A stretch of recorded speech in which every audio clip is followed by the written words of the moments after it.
I want them to get 20 leads in 14 days. If you get me on 20 roofs in 14 days, then we'll start showing you how to actually be a roof salesperson. But if you can't get 20 leads in 14 days, not only do you not need to be trying to do this, you don't even need to be in this business. Like, this is it. Oh, because shit. you need to go be a freaking welder or a chef or a cook or own your own restaurant or go start a candle store. But if you can't get 20 leads in 14 days, you don't need to be in this industry, period. And so too many people try to string people along thinking that they're going to do something, when in all actuality, they're not, right? They're just not going to. They're never going to do it. So it's your job to create the opportunity, which is 20 leads in 14 days, help them as much as possible, but then at the end of that 14 days, chances are, first of all, they're going to quit. They're not going to stick around. Yeah. But you've created the opportunity to show them, here's how you can do it, and then it's up to timing and God or the universe or whatever you want to believe in. You gotta almost find someone that's desperate is what I think. Nobody will go knocking doors if they're like hunky dory having a good life. You can't make yourself go do it. No. You have to be desperate. Like, yo, my whole family is gonna suffer if I don't go knock on these damn doors today. My pain was like, here's my pain. I never want to go back to the sub shop. So I had to go knock doors when I was in college. I never, whenever I was doing this first, I wanted to make sure that I didn't have to let anybody go. I didn't want to have to look at anybody in the face right before spring break and tell them their mommy or daddy didn't have a job. And then also, I needed to get 25 leads in a week.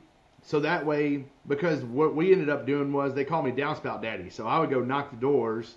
I would set an appointment up for our inspector to come by, and then I would come back and share the results with the homeowner. So I had a ton of attrition because it's a 3-touch. Too many, right? Oh.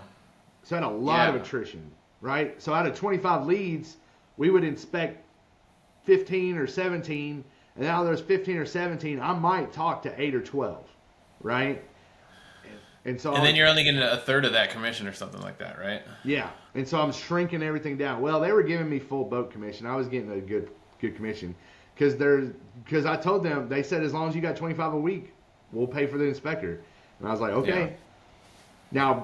Now back then I used to eat Culver's ice cream. I don't know if you've ever seen a Culver's ice cream, but Culver's is custard. It's like this just magical thing in a bowl, right? Sounds delicious. Oh, it's fantastic. And so all the time, whenever I was like, when I would go wash a rig and we would get done for the day, I would celebrate with Culver's ice cream, and I'd have a scoop, and I'd just be the fat, happy kid.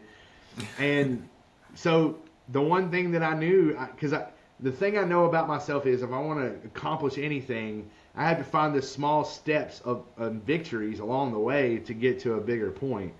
And so from my perspective, it's like, how do I go about this? I know I need to get 25 leads. How can I reward myself? Well, I reward myself by saying I'm not going to get Culver's till I get 25 leads, right? And then when I got 25 leads, I got 3 scoops, not just one, right? So that was because everybody has it. Everybody has an idiot on one shoulder and an icon on the other. That's it, right? And the icon's always wanting to take over the world, and the idiot, or at least if you're like me, and the idiot's always like, dude, but we could like go down to the beach and listen to Jimmy Buffett play guitar, all the things, you know what I mean? Like anything but work is what the idiot's always saying, right? Yeah. Yeah. And so, or making excuses like, oh, it's everybody else's fault. It's not just me, all the things. And so I had to find a way to trick the idiot. And so I started that week. And literally, when I train now, I have this 10-week roadmap of like what I didn't even understand I was doing, but I was perfecting something that they could never take away, which was really becoming